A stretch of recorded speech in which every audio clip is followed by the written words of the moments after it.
Hi, it's Karen from Black Swan Journals. There are a lot of ways you can jazz up the white side of papers. This is for you if you don't have a Gelli plate or you're not ready to use one. It's super beginner friendly and so much fun. The supplies that I'm using today are some very inexpensive craft acrylic paints and a couple of cheap brushes, a little sponge dauber that you could just use any sponge, a household sponge is fine. And this is how they turned out. So if you're looking to do something a little bit more than tea dyeing or coffee dyeing or something a little more colorful, but you certainly could take your tea dye and coffee dye papers and do the same thing. But today I'm choosing to do it on the white side of scrapbook paper. In my last video, I made this little fairy journal and showed a flip through of it. Here's one spread inside that journal that shows the papers we're about to make.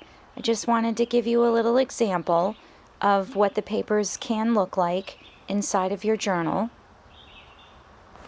I had so much fun making this journal. I just love fairies. So it was really fun and playful for me. So here's the paints that I used. I used a sort of antique gold, metallic gold, like a mauvey pink, and a light peachy buff color. I also used a distress oxide spray, I think abandoned coral. And here, let's have some fun. These are some stencils that I have. I think I need to add a few more to my collection because I end up using the same ones a lot. But I just love stencils, so much bang for your buck. So here we go. We're going to start. I'm going to show you a variety of ways. And the first one, I start out with dry paper and I spray the oxide spray. I wet my brush in water and I start to move it around on the paper. Don't ever be afraid if you feel like the color is too saturated or too much. There's so many ways to make layers, tone down the color, leave some of it so it shines through on paler ones you put on top, and it ends up looking really pretty. So also if you want brighter papers, you can achieve that as well. So I spread the ink around and then I go in with some peach paint. I did add in this color. I didn't show it in the beginning, but I decided I wanted a little bit more peach in my world, in this journal. So I just put that on with the brush that was slightly still damp from before. It's not a completely dry brush, but I did not dip it in water first. And I just go back and forth, different directions with my brush. You could do swirls or loops or anything you want. And now I'm just getting up the rest of the paint with my brush, and it's basically a dry brush at this point and really hardly any paint at all. And I'm just going in on the edges and dabbing and softening the edges, blending them together, which isn't necessary, but I'm just playing and experimenting. I put that one aside to dry. That one, by the way, if it was too colorful or too dark for your taste, it would be an excellent one, an excellent opportunity when it's dry, or you don't really have to wait till it's dry, to put your stencil on top and go in with a lighter pastel color and really tone it down with a pretty pattern from the stencil. So now the second one, I'm going in with paint right on the paper. I start with my most bold color, the peach, and I dipped my brush in water before I started. And then I add some of the dusty pink and go back and forth with my brush, blending the colors. Well, they're not really blending, but just, spreading the color around. Now I'm adding the sort of buff color. It's really like a really light peach color. And then I wet my brush and dab off the wetness a little bit in the bowl of water. And the water really helps the paint spread around and blend better. And I want to talk about paint for a second. You don't have to buy all the colors of paint. If you're working with acrylics, And this goes for watercolor too, but it's different. But with acrylics, you can buy a really large tube of white and get some primary colors and even some other pre-mixed colors that are really bold, and tone them down all the way to a pastel and everywhere in between. And it's a really great way to not have so much in your stash and not have to purchase as much, and also do it yourself, you know, like get creative. And the feelings that come from that, the magic when you start mixing and looking at the colors you're creating from the mixtures, and the fact that you're doing it with your own hand. It can be a great inspirational activity. It can be a great activity to get you out of the blasé. It's just really fun. So also, you don't have so much in your craft room to store, and you don't have so much to purchase, and your wallet will probably like that. So I did add some metallics on that sheet back there. They were very light. It could be due to the quality of the paint. Also, I saw them, but with the camera in the angle, you couldn't really see. But they're definitely there. But I bet you we could achieve a better metallic-y bling, maybe with a different product. On the next sheet, I start out with a similar technique. I did the spray with abandoned coral and then moved it around a little bit with the brush. And now I'm going to go in with the sponge dauber with the lightest color and sort of just apply color, just experimenting here, having fun, seeing what's happening. And now I'm going to use the brush. It's not completely dry. It's still damp from working with it, but it's not wet, and I didn't dip it in the water. But just wanted to use the brush to sort of dry brush it around and see what that looks like. So if you don't have a Gelli plate and you don't want to buy one, or you are on a fixed income, or maybe you're just, you know, not wanting to try it, or maybe you're even having a little fear of it and just, you know, feel like you're not ready for it or something like that, then this is an excellent way to make some pretty papers without using a Gelli plate that you made yourself. You know, I love scrapbook paper, and I can't lie, I do love vintage images that are preserved digitally.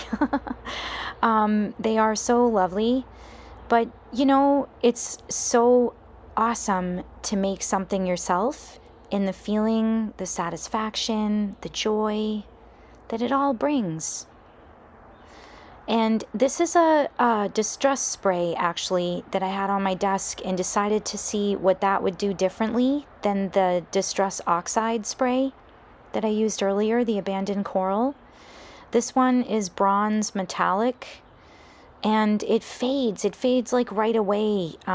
It's probably the material I have underneath it, the acrylic paint. It's probably reacting with that, soaking it in and fading it, but it's still pretty. And it actually gives more of a ethereal kind of look. And when the paper is moved in the light, it does reflect and have that metallic, pretty shimmer to it.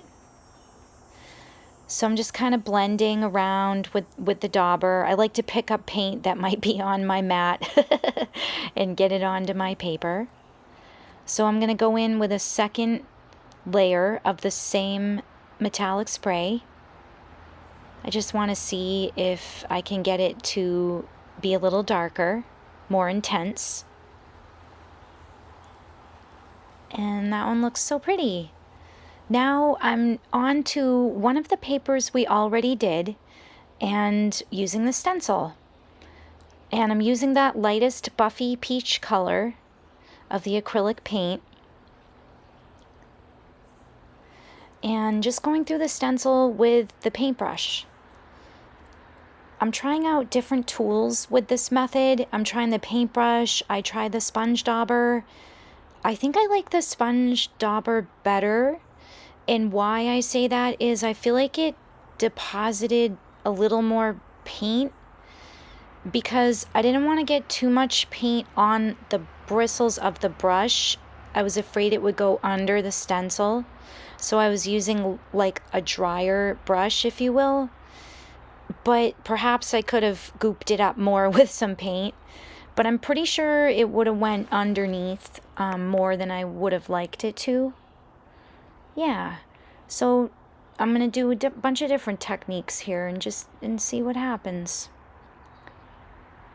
And now I wanted to go in different areas and apply some of the peach that was originally put down on the white paper, and leaving some of the buff as well, and just to see what that might look like. And I love it. This way it's not just one color with the buff color. It added a little bit of more interest and a variety of depths of colors on the flower. So I transfer the stencil to the other side, and you can line up your stencils so that they're perfect and you have a continuous pattern throughout your page. Sometimes I'm in the mood to do that, and other times I just don't care. And I just go with the flow and just admire how pretty it is in the state of not being a perfect pattern. So it's up to you in what you like to do. But in case you don't know, you can take your stencil and line it up with what you've just done and create a continuous sheet of uninterrupted pattern as if it were one huge stencil. So now I'm just kind of doing the same method, but this time I add some of the metallic spray, the distress spray, right over the stencil. You can also do your sprays when the acrylics are dry. And this page turned out really nice, and I had so much fun making it. So it's really great because you get a lot of like de-stressing and joy and happiness while you're creating, but then you actually have something you can use afterwards that's going to be functional. But let's say your stash starts to build up because you love to make and you love to create, and it brings you so much joy. And the practicality goes away because you've got more than you can use and you can't give it away anymore. Friends and family don't want it anymore. That could be, you never know. That could be your situation. I just want to remind everybody that sometimes it's really just the joy of the creating and the pleasure it brings us and the vibration that we're putting out while we're creating. It's such a beautiful thing. And if you really have to, just recycle it. If it's something that you just can't use, don't worry about it. Just find the value in making and not necessarily what do I do with it afterward. There's a lot of things you can do with these things, but sometimes if you've been doing this for a while, you end up having a lot and you just don't know what to do with it all. And once in a while, I've been known to leave projects or even full journals in public with a note saying, "If you love me and you've found me, I'm yours. Please take me home. It's serendipity." I write in the note that this is a random act of kindness, and I don't do it often because, you know, it may be littering, technically.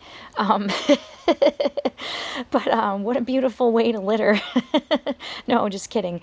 But seriously, I don't do it often because, you know, you just don't want to start leaving things everywhere. So I try to consider where, like I'll leave it at the beach, or if I go hiking, I'll leave it at the trailhead entrance, something like that, or even at the top of the trail, especially if somebody's built a cairn, you know, the rocks that you stack up for gratitude. I'll leave it there, you know, something like that. I guess I'm hoping that those places might attract people that journal or would align with using a journal. So I try to consider places where somebody might like a journal if I'm gonna leave one. So now I start with a bunch of pink sponge circles, and I'm mixing the peach and the buff together a little bit here just to tone it down just a little bit. And I'm gonna go in with the bright color. I love this stencil. It's so pretty. I use it a bunch. And if you don't know and haven't heard me say it before, it is from Lavinia Stamps. So when I was almost finished with this paper, I should have been finished. But I wanted to clean off my brush and kind of soften some of those circles. So I picked up some of the excess paint off of my mat and went in and tried to just soften the edges a little bit. And after doing so, it just got a little bit too, like the lines of delineation were a little too softened and clear for me on the right hand side there. But the left hand side, I'm really liking that. So what I ended up doing was adding a little bit more of the peachy color to sort of add back in that color over the mauve on the right hand side. And I decided to go in with the stencil too to get back some of that imagery. So if you ever kind of go too far or say, oops, I didn't mean to do that, you can really keep going and repair and get to what you were originally trying to achieve. And oftentimes it's a way better looking paper than if you had done what you set out to in the beginning. So be open to that. You know, like Bob Ross said, the happy mistakes, be open to it. And I love this paper in the end. It looks old, it looks aged, it looks frescoed, if that's the right word.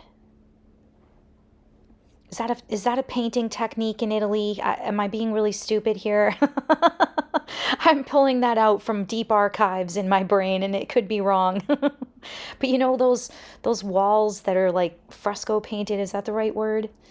Anyway, let's look at what we made. I loved how they turned out. So, and the cool thing is I did put some sprays and things on the back side, the scrapbook paper side as well, to sort of give those a little bit of the same coloration that I did on the white side to pull it together. And if you're ever wanting something more cohesive, go through your papers, pull them all out in colors that are in a similar palette, and then grab your paints in similar palettes, and then that's what you do. So some I used stencils, some I kept more plain, and that way the journal isn't too busy and too heavily decorated. You never know if you want to glue down more papers. So I kept some a little bit more plain for doing that. And thank you so much for being here. This was very beginner friendly. I hope it wasn't too boring for you. Thank you. See you next time.